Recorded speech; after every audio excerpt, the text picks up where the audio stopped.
एक आदिवासी बेटी थी जिसके अभी करियर के सपनों को पंख लग रहे थे, लेकिन इन पशु तस्करों ने उन पंखों को कतर दिया।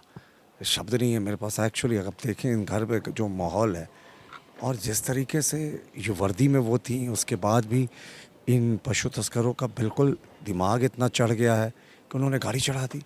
ये कोई सिनेमा का सीन नहीं, ये तो यथार्थ है।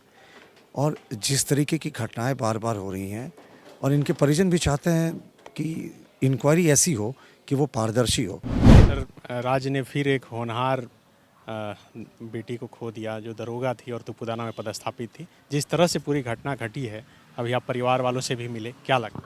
बहुत शॉकिंग घटना है सनी जी। और एक आदिवासी बेटी थी जिसके अभी करियर के सपनों को पंख लग रहे थे, लेकिन इन पशु तस्करों ने उन पंखों को कतर दिया। शब्द नहीं है मेरे पास एक्चुअली। अगर देखें इन घर पे जो माहौल है और जिस तरीके से ये वर्दी में वो थी, उसके बाद भी इन पशु तस्करों का बिल्कुल दिमाग इतना चढ़ गया है कि उन्होंने गाड़ी चढ़ा दी। ये कोई सिनेमा का सीन नहीं, ये तो यथार्थ है। और जिस तरीके की घटनाएं बार बार हो रही हैं और इनके परिजन भी चाहते हैं कि इंक्वायरी ऐसी हो कि वो पारदर्शी हो। और बहुत सारे प्रश्न हैं जो उठते हैं ऐसे में। 10 पुलिस अफसर हैं, 10 मेल पुलिस अफसर हैं तुपुदाना में, फिर एक फीमेल पुलिस अफसर की रात में क्यों ड्यूटी लगाई गई?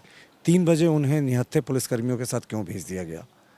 क्या इसकी भी इन्वेस्टिगेशन की ज़रूरत नहीं है? तो मुझे लगता है ये रूपा तिर्की के बाद दूसरी मौत है किसी आदिवासी महिला अफसर की, और बहुत सीरियस है। इससे इसकी सीबीआई इंक्वायरी या जो भी परिजन मांग करे, भारतीय जनता पार्टी पूरे तरीके से उनके साथ खड़ी है, लेकिन हमें लगता है कोई इंडिपेंडेंट इंक्वायरी होनी चाहिए। जिस तरह से ये सिमडेगा के बसिया से चला और वहीं पर पुलिस को सूचना मिल गया, खूंटी 3 जिला टप कर फिर यहाँ तक पहुँचना, क्या लगता है कि सब मिली भगत से? देखिए, उड़ीसा बॉर्डर से सुनने में आया कि आ रहा था 200 किलोमीटर का फासला लगभग ये तय करके ये पार करके आया। कितने थानों के पुलिस, करीब 2 दर्जन थानों के पुलिसों को ये तीसरे डिस्ट्रिक्ट में जाकर इनको इंटरसेप्ट किया गया। तो आप सोचिए, ये कहते हैं कि आप रात में चैन से सोएं क्योंकि पुलिस जगती है, पर रात में पुलिस क्या कर रही थी? 2 जिलों की पुलिस को पास करके ये तीसरे ज़िले में घुस गए थे। तब जाकर पुलिस ने नाकेबंदी लगाई और नाकेबंदी में एक निहत्थी महिला अफसर को भेज दिया जिसकी शहादत हो गई। तो इस पूरे प्रकरण की जांच की आवश्यकता है, क्योंकि बहुत कुछ अभी भी संदेह के घेरे में है। आप लोग पार्टी की तरफ से कुछ मांग? बिल्कुल, हम लोग मांग करते हैं इसकी निष्पक्ष इंक्वायरी होनी चाहिए। सीबीआई इंक्वायरी अगर इसके परिजन चाहते हैं तो वो होनी चाहिए, किसी हाईकोर्ट जज से होनी चाहिए। स्टेट एजेंसीज पे भरोसा नहीं, क्योंकि ये बहुत बड़े स्तर पे कवर अप होगा। रूपा तिर्की के केस में हम लोगों ने देखा किस तरीके से स्टेट ने कवर अप करने की कोशिश की। तो एक आदिवासी बेटी जो पुलिस अफसर थी, होनहार थी, उसकी शहादत की तो जांच बनती है।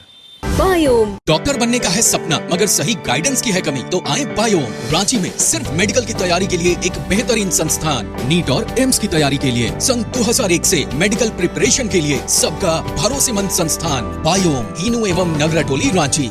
thefollowup.in. Like, share and subscribe.